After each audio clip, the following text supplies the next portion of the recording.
Merci Julian, c'était une belle occasion pour visiter Cuenca.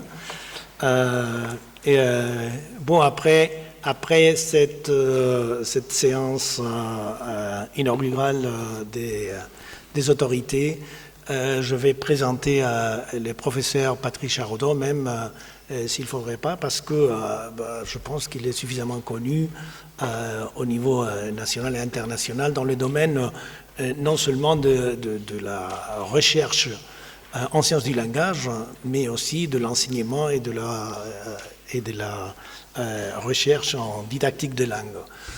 Bon, je vais faire une très brève présentation puisque tout le monde peut consulter ses publications. Il a des centaines de publications et des centaines de publications à propos des sujets très divers, toujours d'actualité et qui touchent l'analyse du discours, qui est le champ ou les domaines dans lesquels nous nous sommes connus, mais aussi des genres, médias, politiques, de l'identité culturelle dont il va parler aujourd'hui, de la linguistique, de la grammaire, des sciences du langage et aussi de la didactique et de l'enseignement des langues. Donc c'est un intellectuel qui aborde à partir d'une interdisciplinarité des sujets qui sont toujours d'actualité et qui nous touchent dans notre quotidien.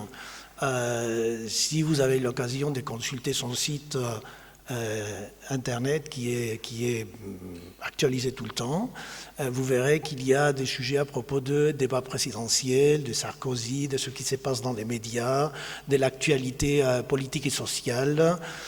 Il y a des sujets comme l'humour, la politesse, l'ironie.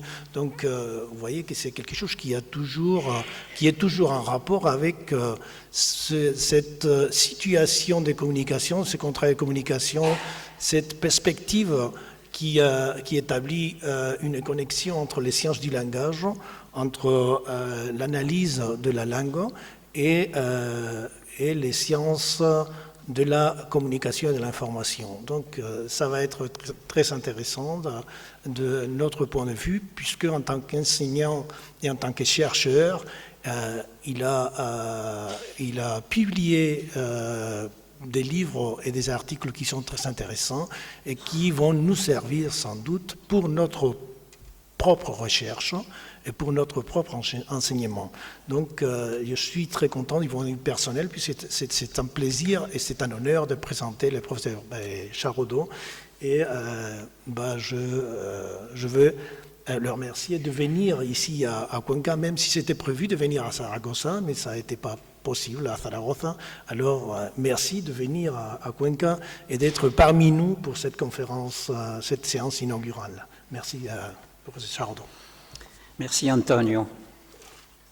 Justement, chers collègues, chers amis, vous ne savez pas à quel point je suis heureux d'être ici, parmi vous, parce que c'est un double plaisir. Plaisir d'abord d'être en Espagne, qui fut le premier pays de mon enfance. À l'orée de la guerre, mon père, qui était poursuivi par la Gestapo, nous a envoyé la famille en Espagne. J'ai passé donc la Bidasoa, du côté de Irún. À l'époque, c'était une véritable frontière. Et j'étais couché dans un couffin, petit berceau, sur la plage arrière d'une petite voiture qui s'appelait à l'époque une 5000. Saint-Sébastien d'abord, et puis Madrid, où ma mère tenait une maison de couture comme couverture aux activités clandestines de mon père, qui circulait entre l'ambassade de France à Madrid. Vous savez, l'ambassade de France à Madrid, à l'époque, on l'appelait un nid d'espions, parce qu'il y avait de tout. Il y avait des franquistes, des anti-franquistes, des pro-allemands, des anti-allemands, des pro-pétains, des anti-pétains, etc. Donc, comme personne ne savait qui était qui, c'était le meilleur moyen, effectivement, de faire circuler les informations clandestinement. Au retour en France, après la guerre, mes parents, constatant que je ne parlais pas français correctement, m'ont plongé dans un bain de français francophone complètement. Ce qui fait que petit à petit, mon espagnol disparaissait. Et il m'était resté simplement en mémoire le début d'une petite chanson qui s'appelait El Pajarito Carpintero, que je n'ai jamais retrouvée. J'ai vu par Internet qu'il y a plusieurs chansons de Pájaro Carpintero, mais El Pajarito Carpintero, ¿qué le pasa? C'est la seule chose dont je me souviens. Je ne l'ai pas retrouvée. Et puis, on arrive en classe de quatrième. Quatrième, ici, c'est quoi? C'est l'équivalent de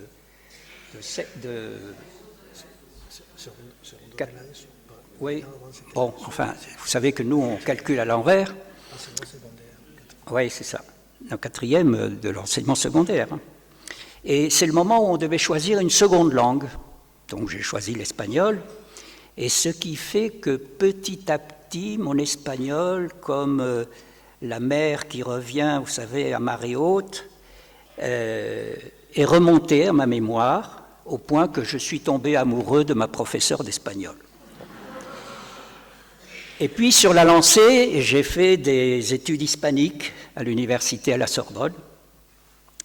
Et c'est à partir de là que j'ai senti à quel point un individu s'enrichissait et s'ouvrait au monde par l'interaction entre deux langues et de cultures.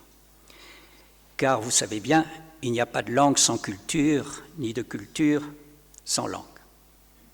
Et puis, plaisir d'être parmi vous, professeur de français, une espèce qui se fait rare, il faut le reconnaître, malgré l'absence de frontières, en raison de la domination d'une langue véhiculaire internationale. Certes, les hégémonies se succèdent.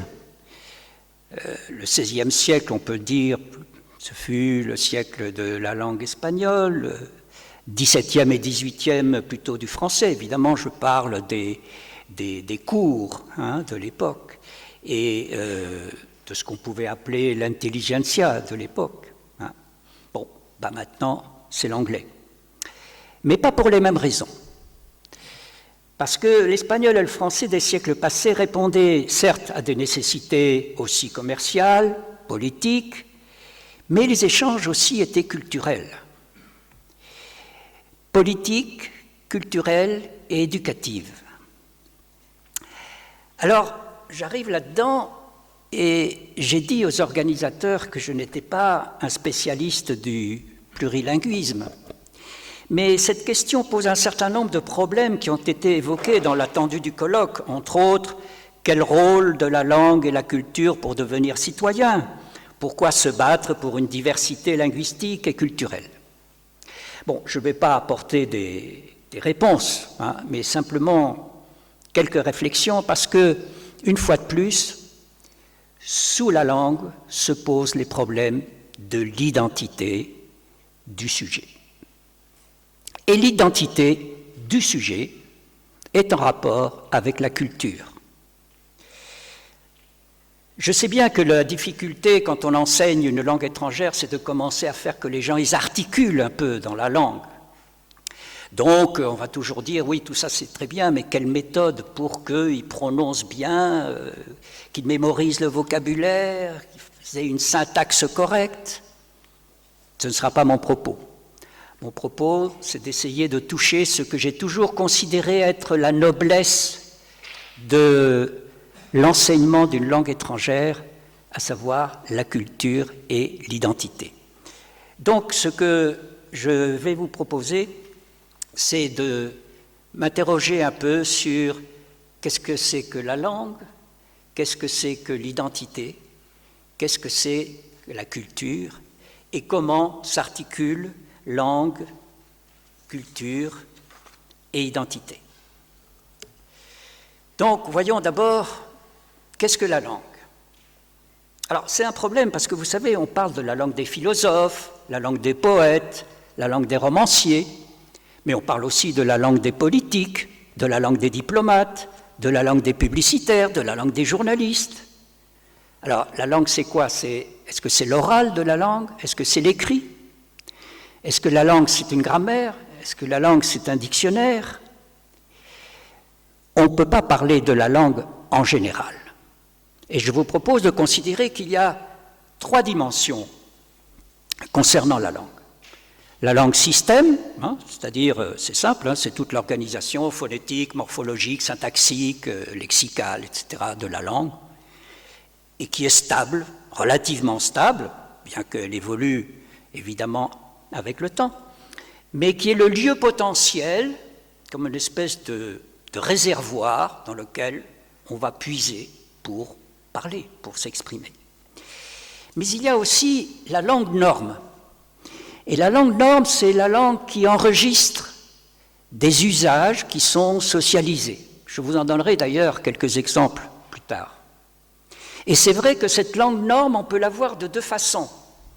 Ou d'une façon prescriptive, c'est finalement ce qui a été ce qu'on appelle la grammaire scolaire, ou la langue scolaire, essayant de définir un bien parler. Ou bien on peut la considérer de façon descriptive, ce que font les sciences du langage, ce que fait la linguistique, ce qu'étudie particulièrement la sociolinguistique, c'est-à-dire que l'on recueille les usages et qui ne sont pas d'ailleurs nécessairement tous répertoriés dans le dictionnaire. Ça, c'est ce qu'on peut appeler la langue norme. Et la langue norme, elle a un ancrage culturel, évidemment. Et puis, il y a la langue discours. La langue discours, c'est le lieu d'usage singulier de tout individu qui va parler une langue, et donc sous sa responsabilité de sujet parlant. Ce qui fait que, finalement, parler, c'est toujours parler à, parler de quelque chose, et parler pour quelque chose. Ce qui fait qu'on peut considérer que tout individu doit avoir une triple compétence langagière. Compétence par rapport au système, compétence par rapport aux usages sociaux et compétence par rapport à la possibilité de mettre en scène, car finalement parler c'est toujours mettre en scène le langage. Je reviendrai là-dessus, mais je vais m'interroger d'abord, plutôt maintenant, sur l'identité et essayer de décrire comment se construit l'identité.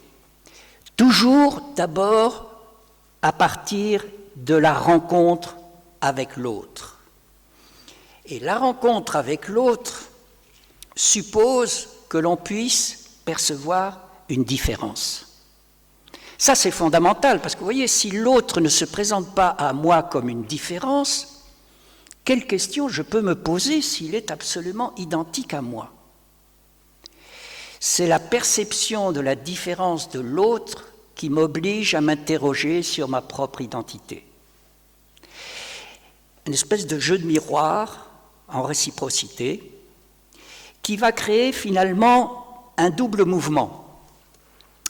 Soit un mouvement d'attirance. Vous savez, c'est ce qu'on appelle l'énigme du persan de Montesquieu, de ces persans qui se promènent dans un pays étranger et qui se demandent toujours, se posent toujours la question, mais enfin, comment peut-on être différent de moi?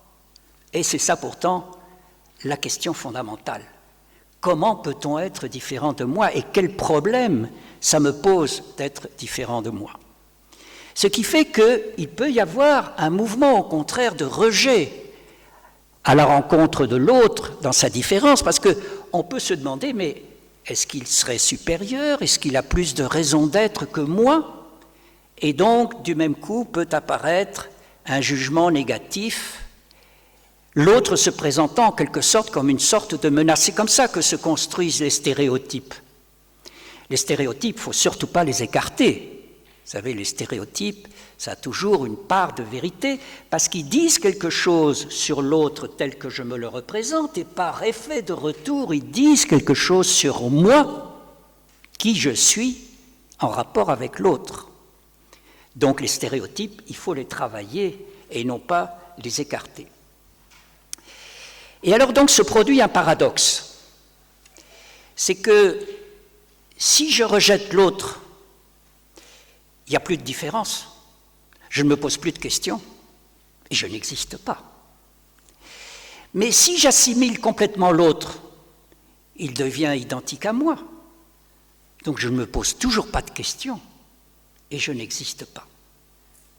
Voilà le fondement même, si vous voulez, de la construction de l'identité, à savoir qu'elle dépend toujours du regard de l'autre et de mon propre regard dans ce jeu de mémoire. Je me trouvais il y a quelques années dans une association internationale qui s'appelait l'OPELF à l'époque, qui s'appelle l'Agence francophone maintenant, que certains connaissent. Et l'OPELF avait un certain nombre de comités selon les grandes régions du monde qui rassemblaient les départements d'études françaises dans différentes régions du monde. Et donc, il y avait région Amérique latine, région arabe, puis il y avait région Europe. Et un jour, il y avait un séminaire qui était organisé, et un jour, on me demande d'intervenir pour parler justement sur des questions d'identité, de langue, etc. Et il y avait là des Allemands, des Anglais et des Français.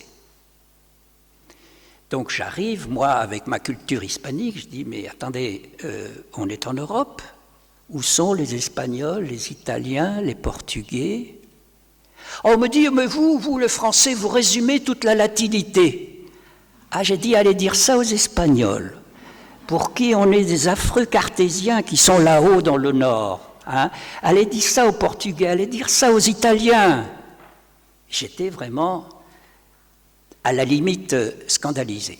Et puis, finalement, je me suis mis à réfléchir, et je me suis dit, mais si pour eux, je résume la latinité, et que pour les Espagnols, je suis plutôt un cartésien du Nord, et pour les Italiens aussi, et pour etc., et bien finalement, qu'est-ce que je suis?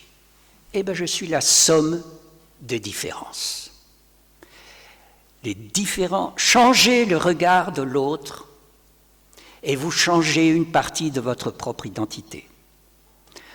On ne peut pas sortir de la relation à l'autre et de ce que l'autre, finalement, nous impose comme une interrogation sur notre propre identité.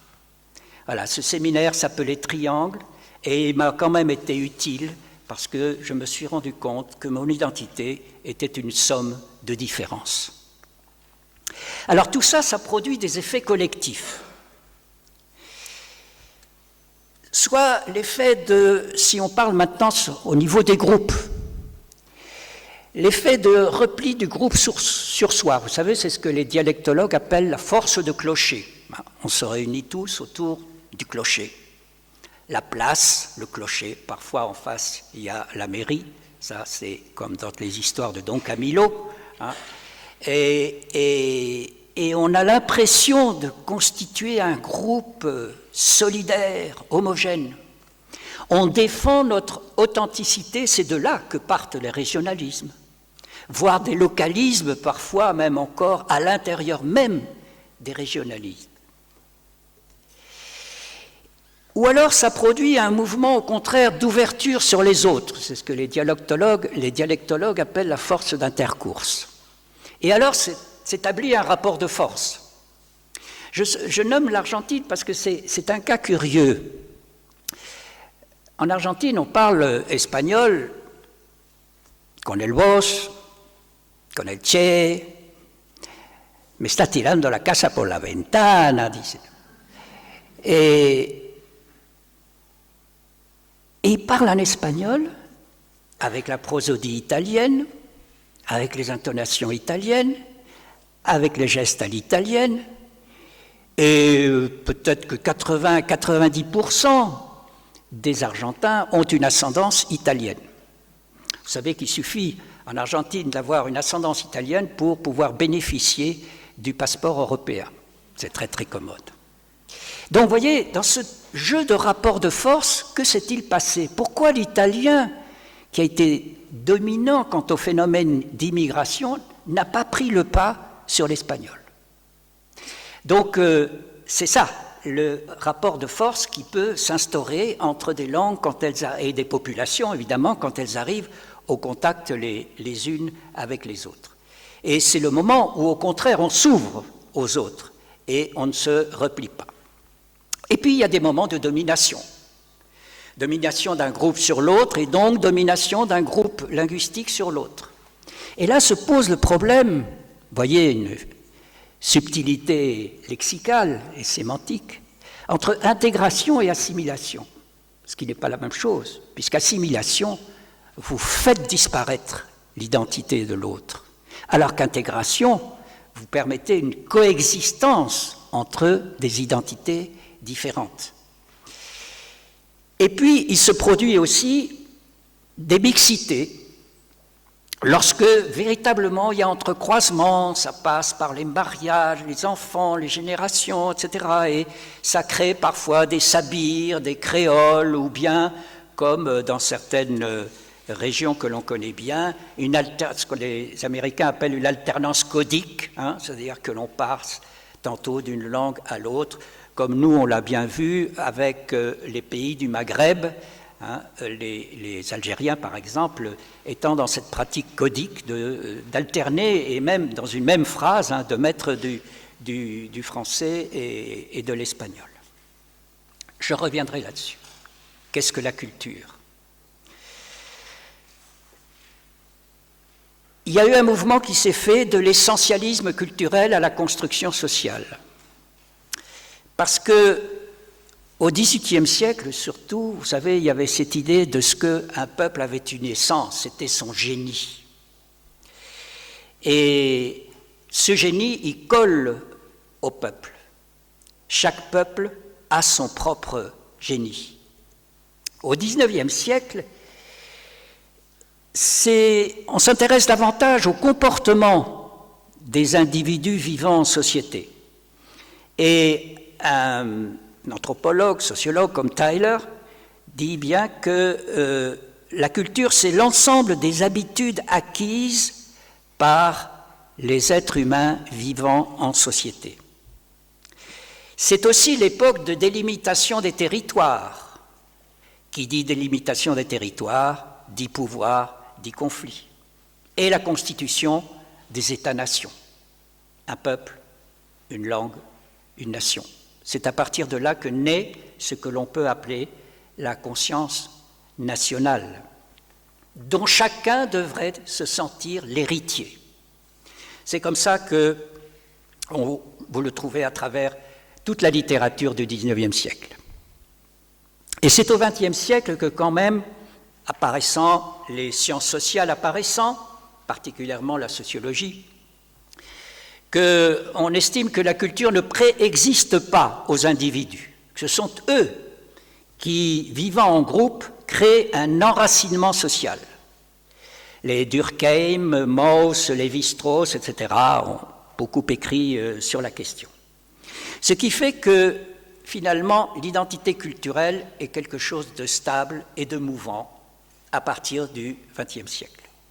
Mais alors, il se produit quelque chose, parce que justement, stable, mouvant, et même se fragmentant, se construit, chez certains, un imaginaire de la quête d'origine, la quête de ce qui était le plus pur, soit dans un territoire, chez nous c'est le cas de la Corse, soit dans une langue, c'est encore le cas de la Corse, c'est le cas du catalan, du basque, soit dans une ethnie, tel problème qu'on a rencontré en ex-Yougoslavie, parfois quête d'origine dans la religion, c'est ce qui fabrique ce que l'on appelle des intégristes. En tout cas, le problème, c'est que c'est la quête du soi dans cette idée d'authenticité, de purification. Mais ce sont des fausses idées, car une culture, c'est une affaire d'imaginaire culturel, d'imaginaires sociaux. Je voudrais vous en passer rapidement quelques-uns pour qu'on perçoive bien ce que c'est que les imaginaires collectifs. Il y a des imaginaires se rapportant à l'espace. Vous savez qu'on ne vit pas de la même façon dans les villes, en campagne, on ne vit pas de la même façon à Madrid et à Cuenca. Et tout à l'heure, on me faisait remarquer que Cuenca se caractérisait par le non-stress, sa tranquillité, une espèce de philosophie de la vie, et qui fait que l'espace, les individus dans les espaces, si vous voulez, se comportent de façon différente. Et donc, du coup, leur mentalité aussi est différente. Pensez qu'à peu près partout dans tous les pays, il y a un nord et un sud.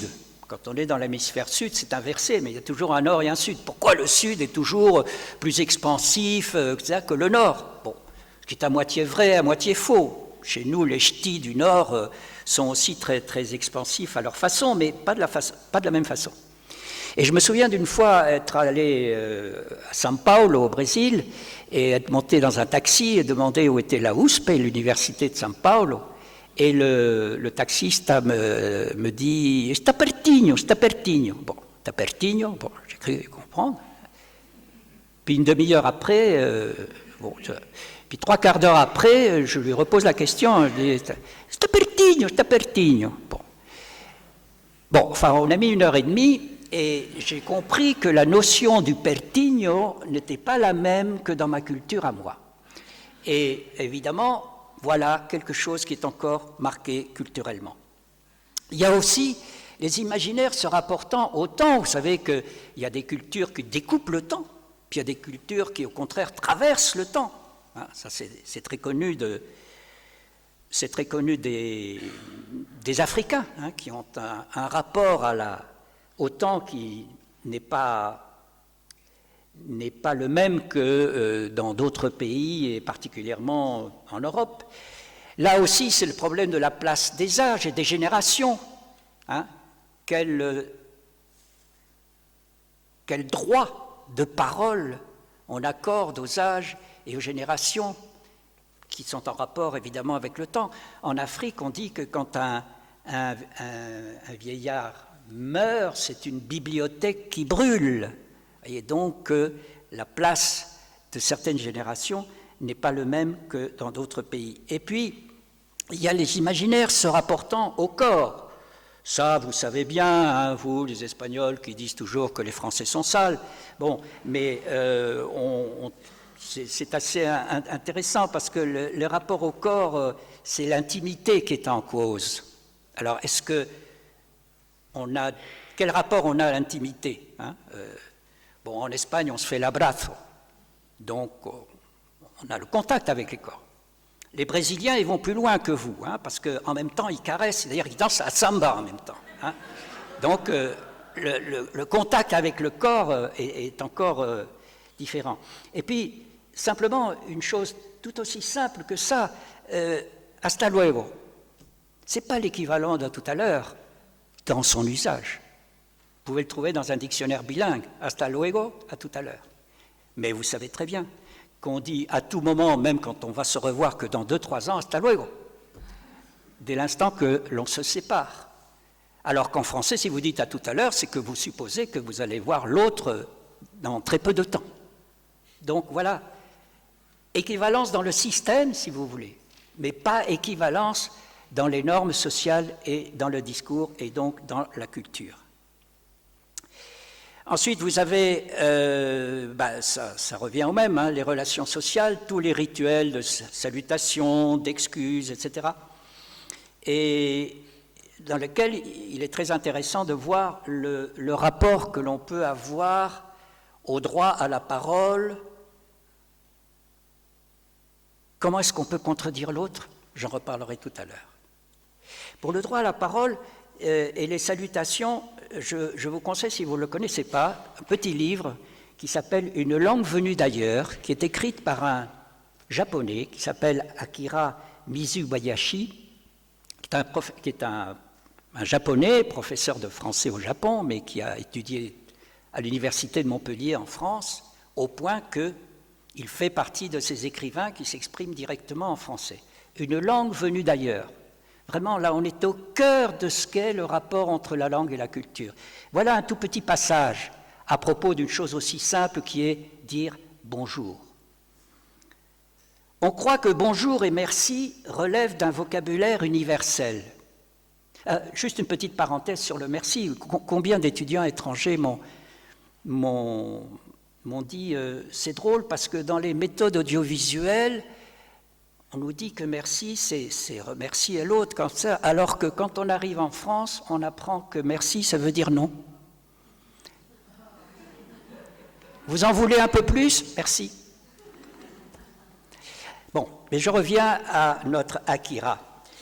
On croit que bonjour et merci relèvent d'un vocabulaire universel accompagnant les gestes fondamentaux de salutation et de gratitude. On se trompe, car ces mots d'apparence simple sont en réalité d'un maniement subtil pour ceux qui sont venus d'ailleurs, en ce sens qu'il est profondément lié à la manière particulière d'être avec autrui qu'implique la langue française. Bonjour comme merci présuppose un être ensemble fort différent de celui qui se trouve inscrit dans la langue japonaise. Et par exemple, en japonais, on ne peut pas dire « moi ». Vous ne pouvez pas vous toucher la poitrine en même temps que vous dites « moi », je ne pense pas comme ça. Voyez ? Donc, rapport entre le corps, la langue et la culture.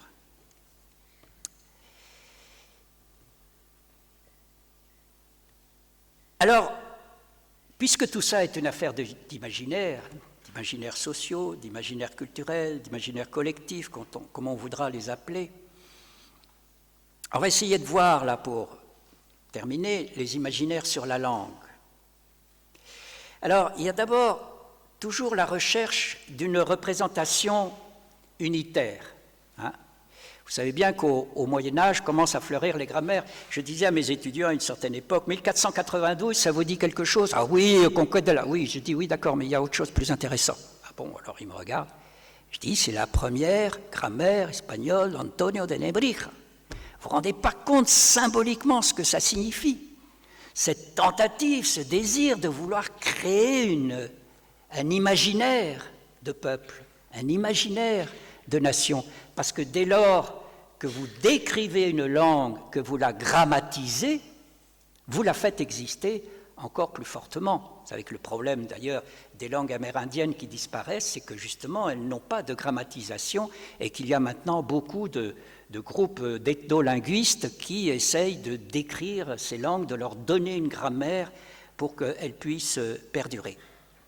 Donc, c'est bien cette époque-là. Au XVIIIe siècle, on retombe, comme pour la culture, dans l'essentialisme, hein, c'est-à-dire que la langue, c'est un don de nature. Bon. Et au XIXe siècle, parallèlement à ce que j'ai dit sur la culture, il y a une conscience nationale dont on est les héritiers, et c'est là que naît la fameuse phrase de « une langue, un peuple, une nation ». Et puis, c'est à partir de là que, XXe et XXIe siècle, naît cette lutte entre centralisme et régionalisme. Finalement, si on y pense bien, ce qui se joue là, ce sont deux autres imaginaires. C'est l'imaginaire de l'universalisme face à l'imaginaire du particularisme. Les deux voulant s'ériger en valeur absolue. L'universalisme, oui, pourquoi pas, mais particularisme, oui, aussi, à l'intérieur de l'universalisme. Et c'est donc ça qui est toujours la source de ces conflits entre langue régionale et langue nationale.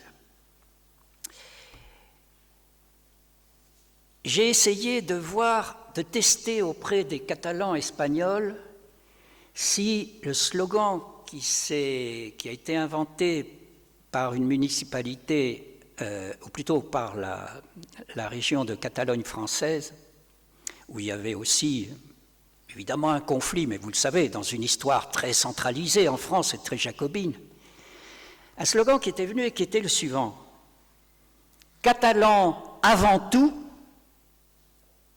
français par-dessus tout. Alors, quand j'ai testé ça auprès des Catalans espagnols, non es possible. Oui, mais parce qu'il faut comprendre quelque chose, c'est que le français par-dessus tout, c'est la République qui est au-dessus. Autrement dit, ce sont deux types d'identités différentes et qui ne sont pas censés se contredire, puisque vous avez la valeur, si je puis dire, en jouant sur les mots, universelle du local, catalan avant tout, et la valeur universelle de l'appartenance du peuple républicain. Donc c'est ça qui est en cause, vous voyez, dans cette fragmentation à la fois temporelle et spatiale. Mais si on considère... Donc, oui, attendez, alors ce que je voulais dire, c'est ça, hein, c'est que si on considère donc la langue, hein, comme la langue système dont j'ai parlé tout à l'heure, c'est vrai qu'elle a une valeur symbolique identitaire. Hein, c'est la langue peuple. Bon, on ne va pas ici philosopher sur la notion de peuple. Hein, et c'est en même temps source de conflit. Maintenant, on pourrait considérer que la langue, c'est la langue norme et la langue discours dont j'ai parlé tout à l'heure. Parce que si on le voit de ce point de vue, de l'imaginaire de langue-discours, regardez voir. Si langue et culture coïncidaient, les cultures françaises, québécoises, belges, suisses, africaines, maghrébines seraient identiques. Et vous le savez bien que non. Et de même, les cultures portugaises, brésiliennes, espagnoles et des différents pays d'Amérique latine seraient identiques. Et ce n'est pas le cas. Pourtant, il y a une langue commune à chaque fois. Donc on voit la nécessité de dissocier langue en tant que système et culture et d'associer la langue norme et discours à la culture. Mais bien sûr, c'est par les usages que nous déterminons notre identité et notre culture. Il faut donc associer langue-culture et distinguer, ce qui me paraît important, la pensée en français, en espagnol et en portugais. Votre pensée quand vous êtes espagnol, ma pensée quand je suis français. Et puis, la pensée française, espagnole, qui est exprimée dans une autre langue. Moi, je me suis rendu compte que quand je fais mes conférences en espagnol ou en portugais, il n'y a rien à faire, je les construis et résonne en français. Et pourtant, je peux utiliser une autre langue. D'ailleurs, beaucoup d'écrivains qui ont écrit directement dans une langue étrangère, enfin, un des cas les plus intéressants est celui de Kundera. Vous savez que Kundera a eu ses écrits traduits, et il les a relus, ça ne lui a pas plu, et il les a repris. Donc, c'est intéressant parce que là, c'est une espèce de choc de culture qui fait que, pourtant, à travers la langue française, il y avait des choses qui ne correspondaient pas à sa pensée à lui. Et puis, je me souviens aussi de l'écrivain argentin Bianchiotti, qui, dans sa fameuse émission d'apostrophe en France, disait à la télévision, a dit un jour, « Ah, vous savez, le français, c'est merveilleux. Et regardez, on dit que le fond de l'air est frais, et on découvre que l'air a un fond. » Et pour lui, c'était une façon d'exprimer, justement, une fois de plus, à travers, voyez, pourtant, l'expression linguistique de la langue système, à quel point elle est chargée de culture.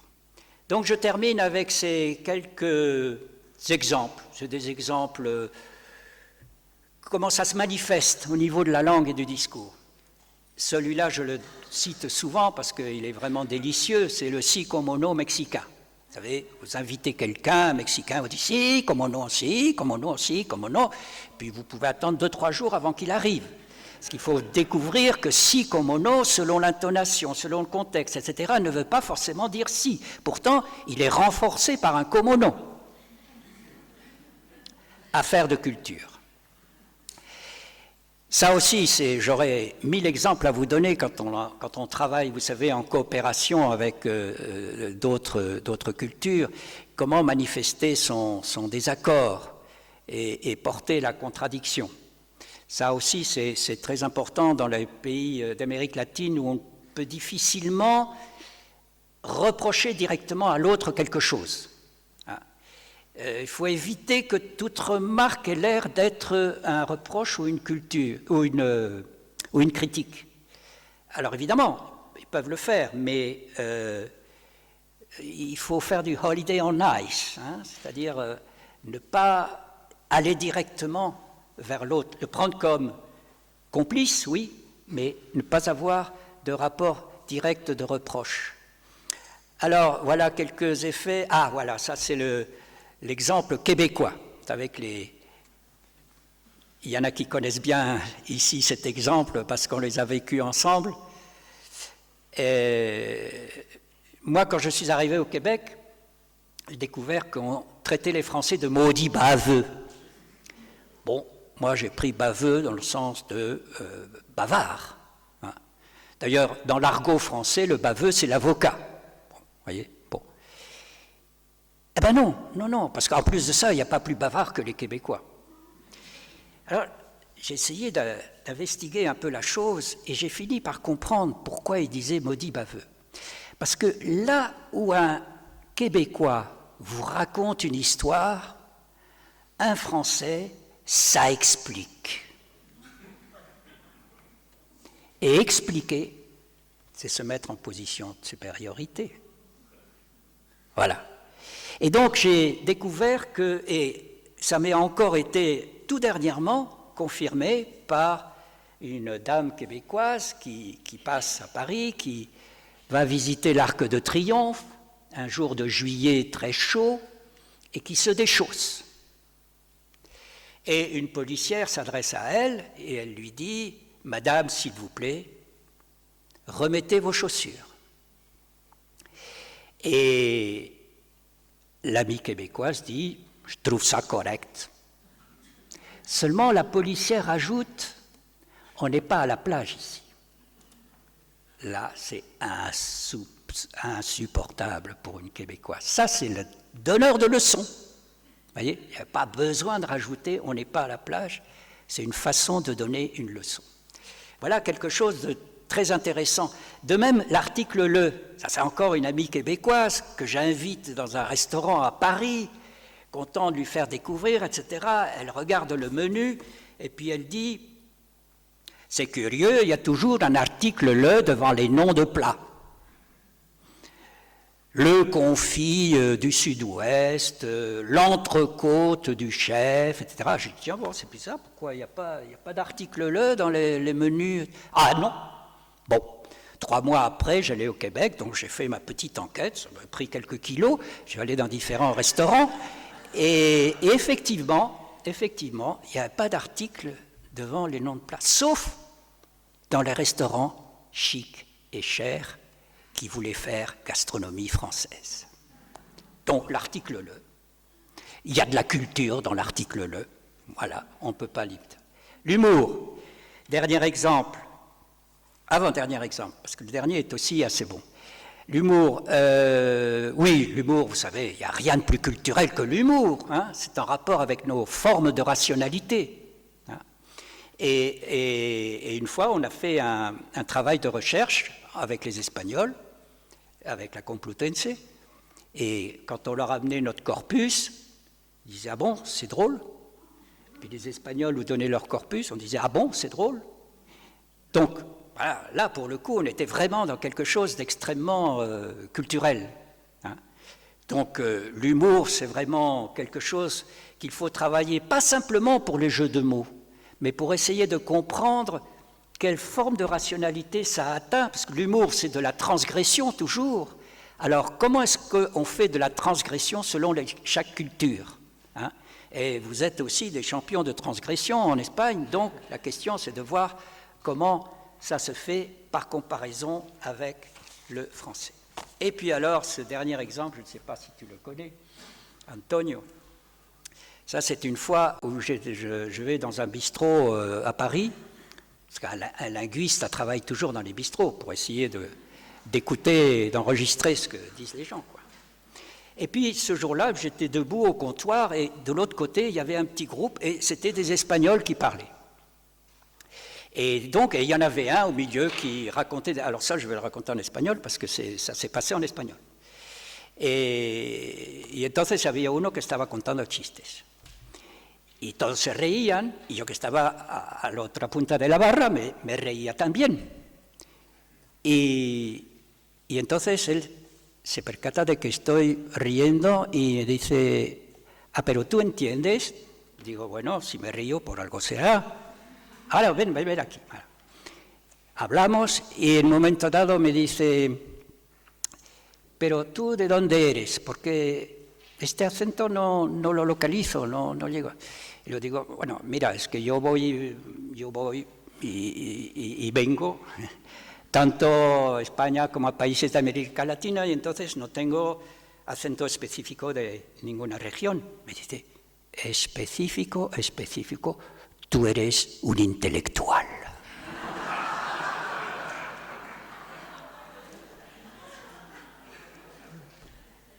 Où se cache la culture? Bon, il faut quand même conclure. J'ai pris 5 minutes de retard, je m'en excuse. Alors, juste pour reprendre les choses, sur bilinguisme et plurilinguisme, c'est-à-dire que ce n'est pas le même point de vue. Je vous ai dit, je ne suis pas spécialiste, mais là, j'analyse du point de vue du langage. Si on parle de plurilinguisme, c'est qu'on a un point de vue de société. C'est-à-dire qu'on voit qu'il doit y avoir coexistence entre plusieurs langues. Et donc ça relève de la politique des langues. Effectivement, vous êtes en plein dedans, et c'est ça qu'il faut essayer de développer. Mais si je prends le point de vue de l'individu, ce n'est plus du plurilinguisme, bien qu'il y ait des gens qui aient la faculté de pouvoir parler plusieurs langues, mais c'est plutôt la question d'une bicompétence ou une pluricompétence qui permet le relativisme au bon sens du terme, c'est-à-dire qui permet de voir les différences, justement, qu'il y a entre les différentes langues. Donc, je pense qu'il faut distinguer bilinguisme du point de vue du sujet et plurilinguisme du point de vue de la politique linguistique qu'il faut développer pour faire en sorte qu'on défende la diversité des langues, comme on le sait, et il y a plein de gens qui le font, ce n'est pas à moi de le dire. Alors, qu'est-ce qu'un enseignement bilingue ou plurilingue? Là, je prends les attendus du colloque. Pour moi, c'est toujours la possibilité de choisir. Et donc, on est au fond de la liberté démocratique. Si on vous impose une langue, vous ne pouvez plus choisir. Où est votre liberté? Et puis enseigner une langue, c'est enseigner une culture.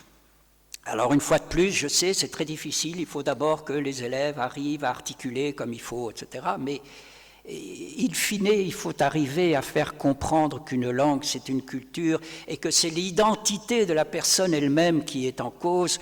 Autrement dit, que ce qui est au fond de tout, c'est toujours la découverte de l'autre. Alors évidemment, si on fait coexister plusieurs langues, le problème, c'est la hiérarchisation. Soit entre les langues étrangères, soit entre langue régionale et langue nationale, soit dans cet entrecroisement entre langue régionale, langue nationale et langue étrangère. Il faut savoir comment on essaye de résoudre la question. Comment contribuer à la citoyenneté démocratique européenne? Ça, c'est assez compliqué. Est-ce qu'il y a une culture européenne? On ne va pas développer ça maintenant, mais ce n'est pas sûr. Il y a une Union européenne, il y a une politique européenne, oui, mais une culture européenne. Est-ce que vous mangez la même chose que les Anglais? Bon, ils n'y sont plus, mais enfin, bon, on peut considérer que, quand même, en tout cas que les Allemands ou que dans les pays de l'Est, enfin, est-ce que vous pensez pareil? Est-ce que vous raisonnez pareil? Est-ce que... Question que je laisse en suspens.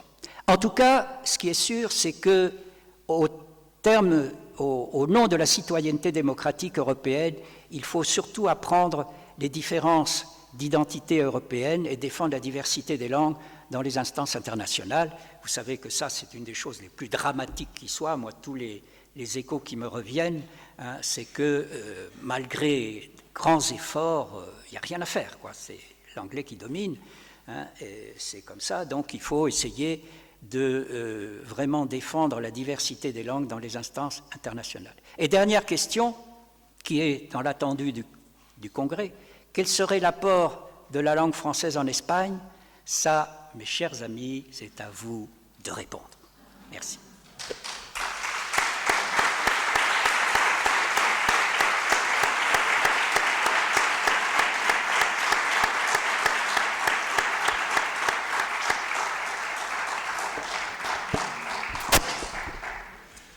Bon, merci, professeur Charoudot, de cette excellente conférence qui, comme je disais au début, se situe sur les territoires communs de la culture, de la langue, de l'identité, et qui nous a appris qu'il faut travailler au bistrot, ça c'est intéressant, et que nous avons un rôle à jouer dans cette affaire, qui est une affaire d'imaginaire, de considération péjorative à propos du plurilinguisme depuis des siècles. Donc il y a du travail à faire. Merci beaucoup, professeur Charoudot. Je pense que nous avons maintenant... Oui, c'est ça. On passe à une pause café à la salle ou à la visite de l'exposition. Merci.